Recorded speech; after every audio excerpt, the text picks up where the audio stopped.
You stay here.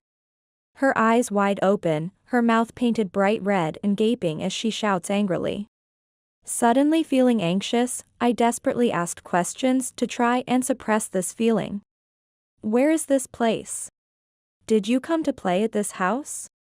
You're going with me, right? However, the woman, glaring down at me, shouted, "Shut up." Meanwhile, a man looks on emotionlessly, his eyes pitch black, hidden in the shadows. These unemotional two are my parents. 30 years ago, when I was just 6 years old, my parents abandoned me.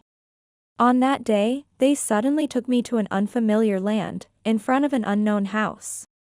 Just minutes before, I had been excited about my first outing with my parents. As I pushed the intercom, my mother turned her back as if to flee and headed towards the car. Realizing instantly that I was being left behind, I clung desperately to my mother's arm, shouting, "Wait. I'm coming with you." But she shook me off as if I were something filthy. Without even a glance at me, struggling on the ground, unable to stand, my mother got into the car and drove off. The smell of the car's exhaust gas intensely stung my nose. Trying to chase after the car, I struggled to stand up, but it was difficult for me, born with only one leg. While I struggled to get up, the car quickly disappeared out of sight. I trembled with fear, unable to move. I struggled to breathe. I wanted to go home. Where is this place? That was the last memory I had with my parents when I was 6 years old. 30 years have passed, and I haven't seen my parents. I don't intend to see them. Protecting this life I have now is what matters most. If it's for protecting our family's peaceful life, I can do anything. I'll make myself so happy that I can completely forget about that day. I am Ashley. Born without a right leg, but I have been able to live happily for 36 years. I can do the job I love, and every day is very fulfilling. This is all thanks to my grandfather. I am not grateful to my parents at all, because they abandoned me. My mother called me a monster. I have little memory of my childhood, but what I occasionally remember is the sight of my mother's back. Was it inside the house? Or was it a dimly lit room where a bright red curtain slightly swayed in the breeze by the window? I was lying on the floor. Thirsty, I tried to go to the faucet to drink water and lost my balance and fell. As I collapsed, my cane rolled away. At that time, I couldn't put on my prosthetic leg by myself. So when I was at home, I used a cane to balance and move around. Since I didn't have much strength in my arms yet, I couldn't stand up and desperately wanted my mother to pick up the cane for me. However, she turned her back and didn't even look at my hand reaching out for help. It was unbearable for her that her daughter was not like other children. At that time, I believed it was my fault that I wasn't loved. My father was hardly ever at home, so I have even less memory of him. Occasionally, when he was home, he acted as if I were invisible. Even if I was struggling to get up the stairs or reach the faucet, he would just walk past me or sit watching TV in the living room. He was indifferent to me. When I drew a picture of him and said, "Look, I drew Daddy," he would just respond, Whether I asked him to eat with me or showed him something, it was always just, I don't remember him ever making eye contact. In my memories, his eyes are always pitch black. My father's indifference must have influenced my mother's feelings towards me, at least to some extent. In a household where my existence was largely ignored. And just as I was about to start elementary school, my mother told me, "Ashley, we're going out today." I had never attended kindergarten or daycare, and outings were minimal. So the three of us had never gone out together.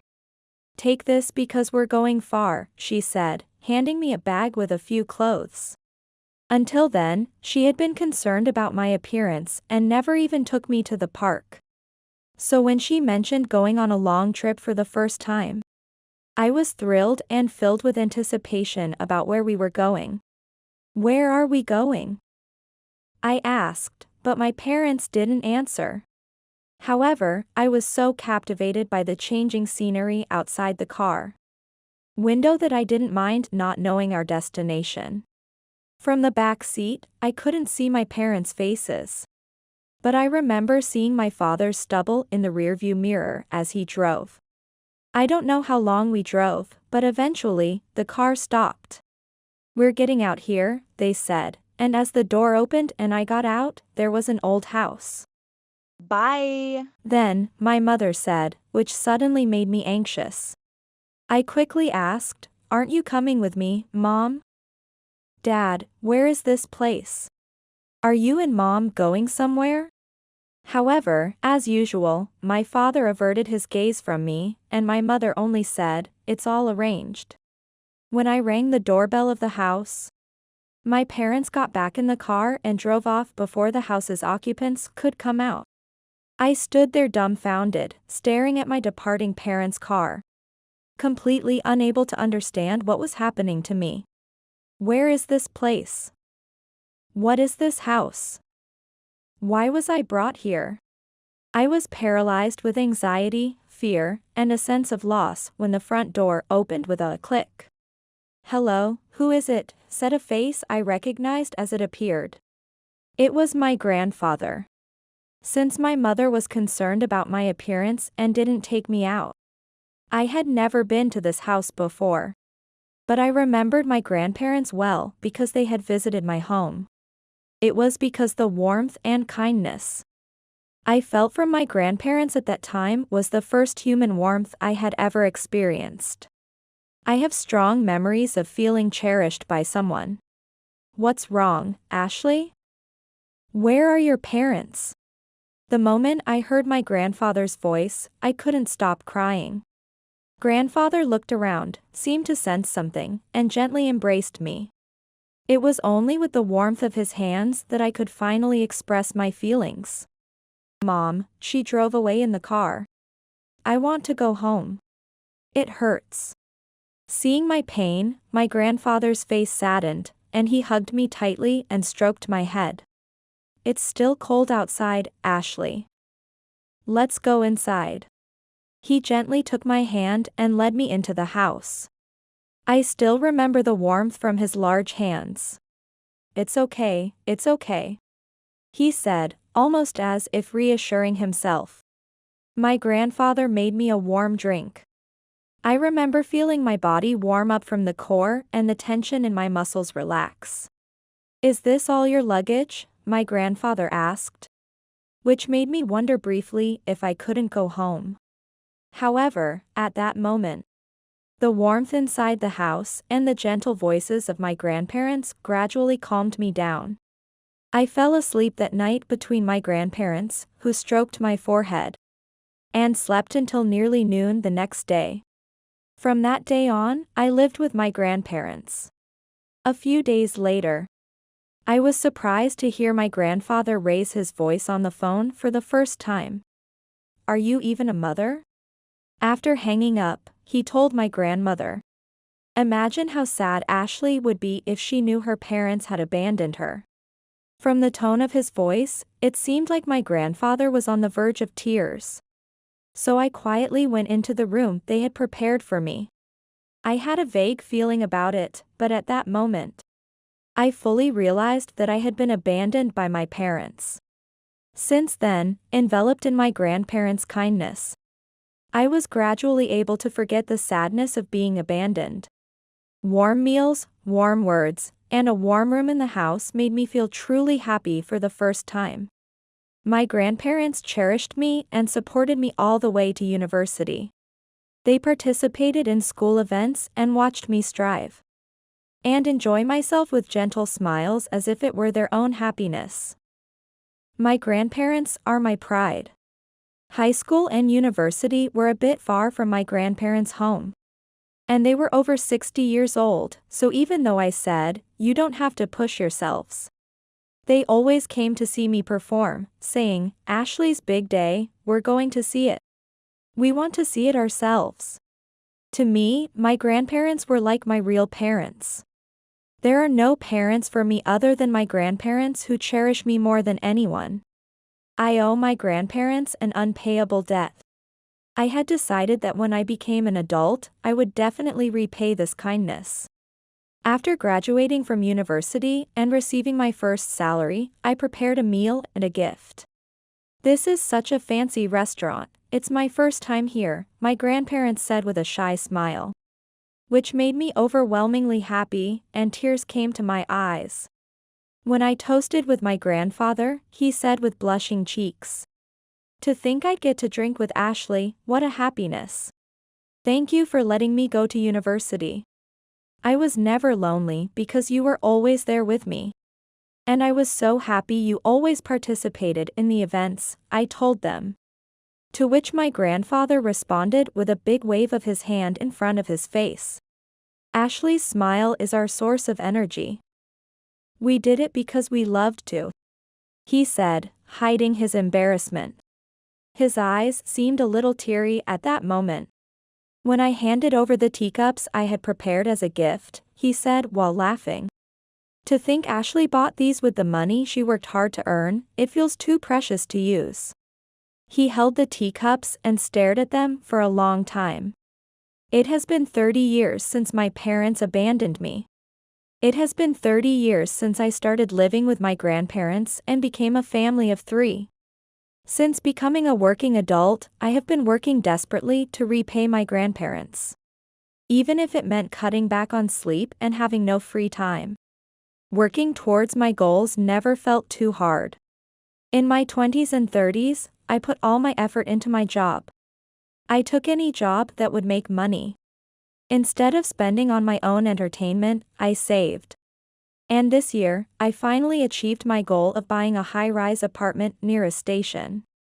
That is convenient for my elderly grandparents to live in.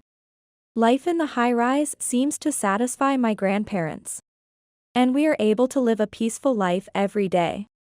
One day, as I was thinking about what else could make my grandparents happy, something unexpected happened.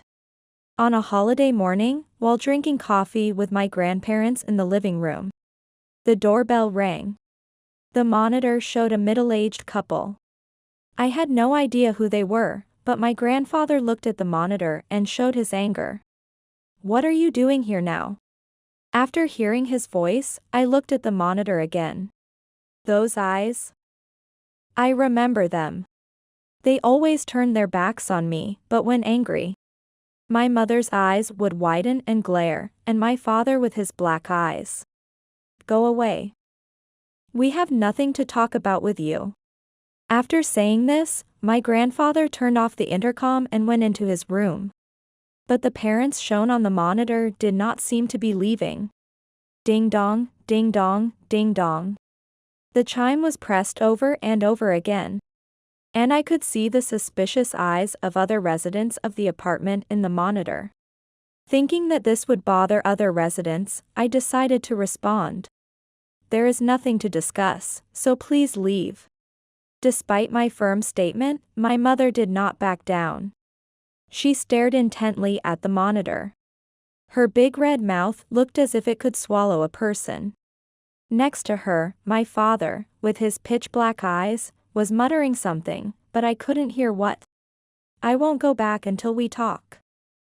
Let me into the house now." In the entrance, without caring about the public eye, my mother yelled, "Anyway, there's nothing to discuss. Really. If you moved to such an apartment, you should have contacted us properly.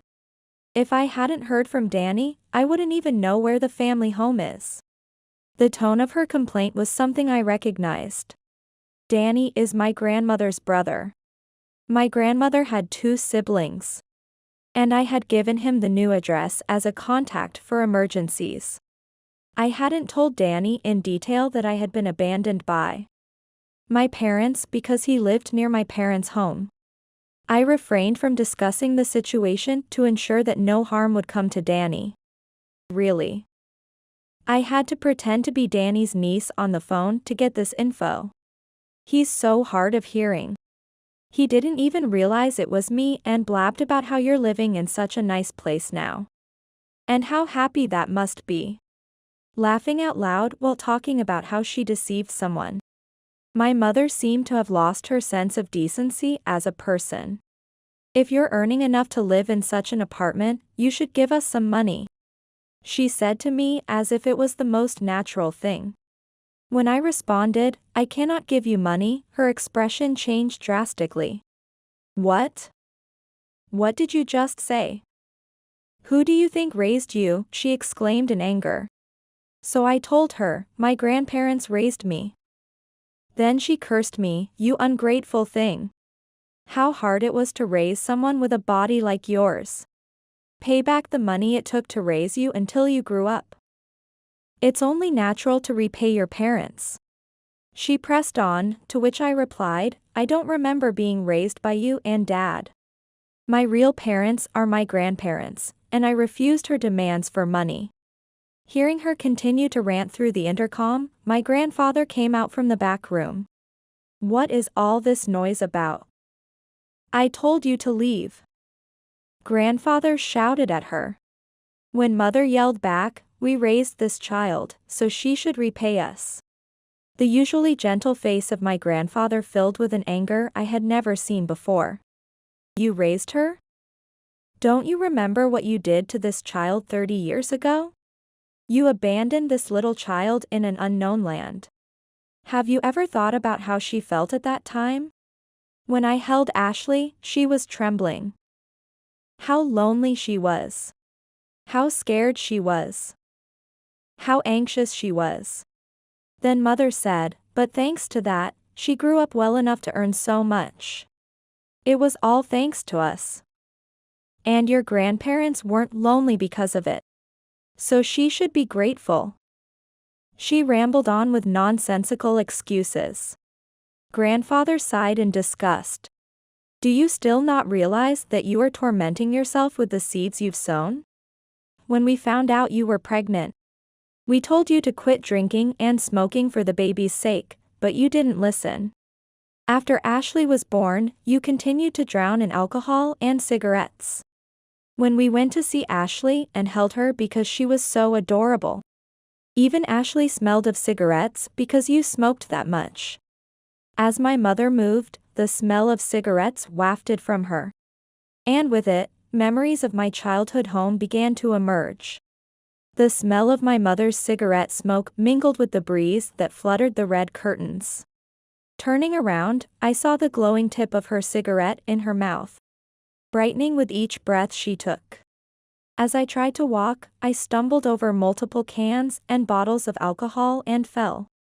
The pink carpet turned red as it soaked up the spilled alcohol.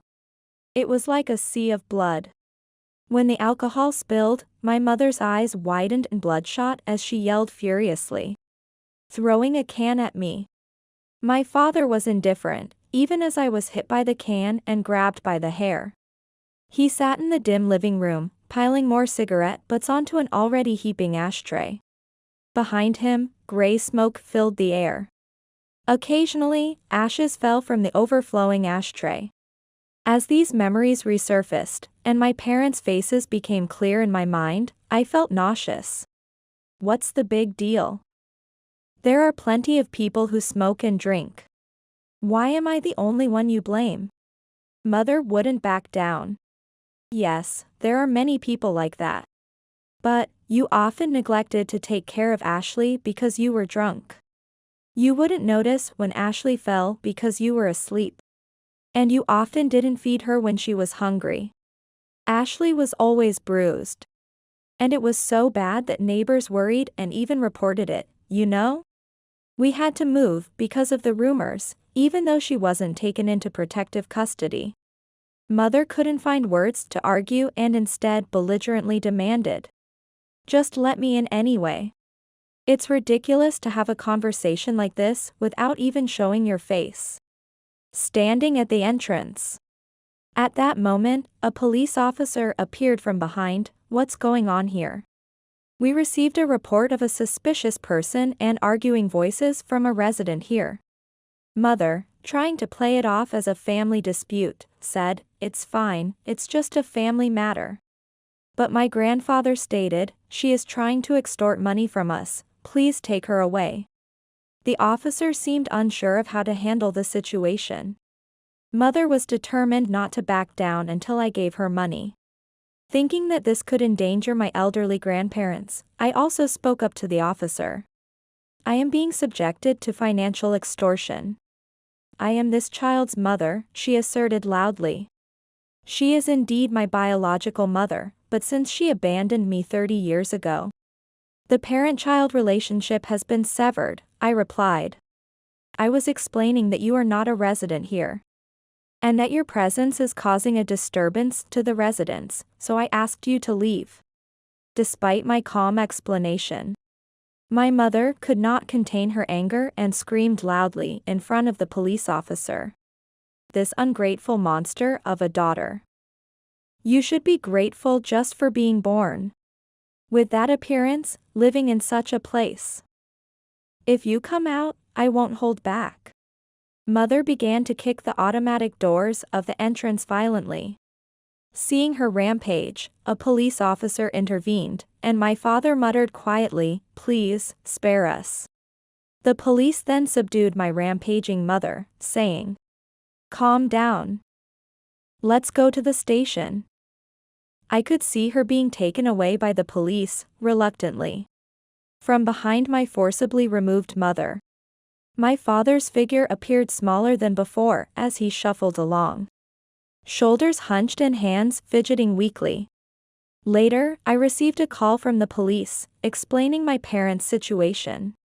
After abandoning me, they attempted to start an online shop. But with my father's background only in clerical work and my mother's dislike of work, they lacked the skills to manage or sell effectively and failed miserably. They had accumulated a significant amount of debt and tried to get financial help from me, their daughter. It seemed that they were only warned by the police at that time, but they soon came to visit again. They watched our apartment from a park across the street all night, saying, "We've waited all night, let us in, and give us the money, and we'll leave." There were also letters stuffed in. "Pay up.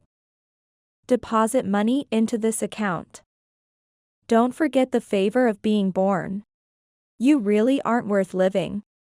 Eventually, they even resorted to blackmail-like tactics, demanding I sign as a guarantor for their debts, prompting me to consult a lawyer I knew.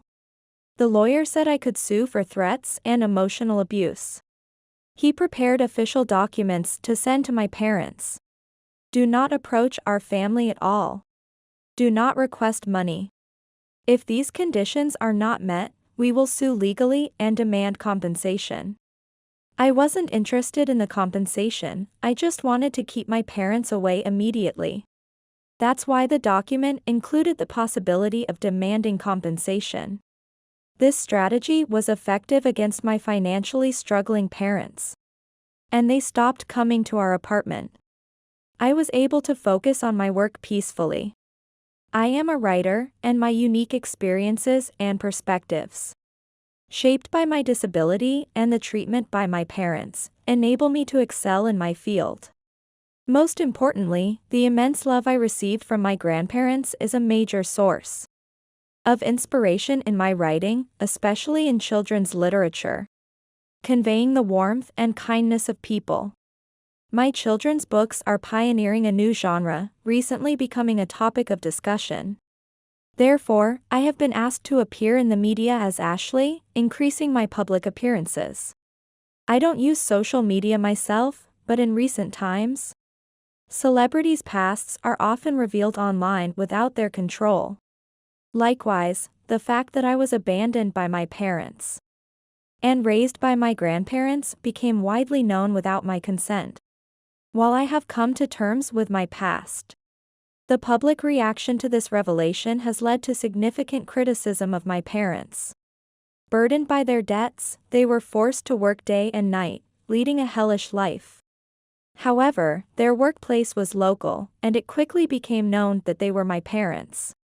The public scrutiny and criticism were intense, and they faced discrimination at work, making their employment untenable. As the attention on me increased, so did the criticism towards my parents, eventually leading to their dismissal from work under contrived reasons. Completely unable to make ends meet, they attempted to visit me again. I was unaware of their visit because they were stopped at the entrance of my high-rise apartment by the security guard. Just as famous as I am, my parents were recognizable to anyone as my parents. Therefore, they were identified immediately by the security staff. "What's wrong with a mother wanting to see her daughter?" my mother shouted. But the security guard decisively replied, "There is no need to let you in." In fact, after the previous disturbance, I had already informed the security company not to let my parents through. I wanted to avoid any danger to my elderly grandparents. With no worry of my parents visiting, we could live very peacefully. Since then, my parents, unable to live in areas where they were known, disappeared into a place where no one knew them. However, cornered and without any reserves, they blamed each other for their situation, fighting and demeaning each other daily. Rumors suggest that even my father has succumbed to drinking and smoking, and both have engaged in gambling. Addicted to gambling, they couldn't even pay off their debts and were constantly on the run from dangerous people. Meanwhile, I continue to write novels quietly in my room in the high-rise apartment, surrounded by numerous photos of my grandparents. In this room, I feel the comfort of being enveloped in their kind smiles. Countless photos of my grandparents, who always attended my school events because they wanted to see Ashley's efforts, inspire me. I strived because I wanted to see their smiles. Their smiles are my motivation. And my next publication is a work I am confident about because it is inspired by my beloved grandfather. It features a hot-blooded hero, much like my warm-hearted grandfather. Once this book is completed, I plan to go on a trip with my grandparents. I always infuse my work with the warmth of my grandparents. And when the work is complete, it becomes another way to repay my grandparents, which is also a reward for myself. Though my grandparents are aging, they are still very active, going out for walks daily and having coffee with neighbors. I hope to continue living a peaceful life with them for a long time.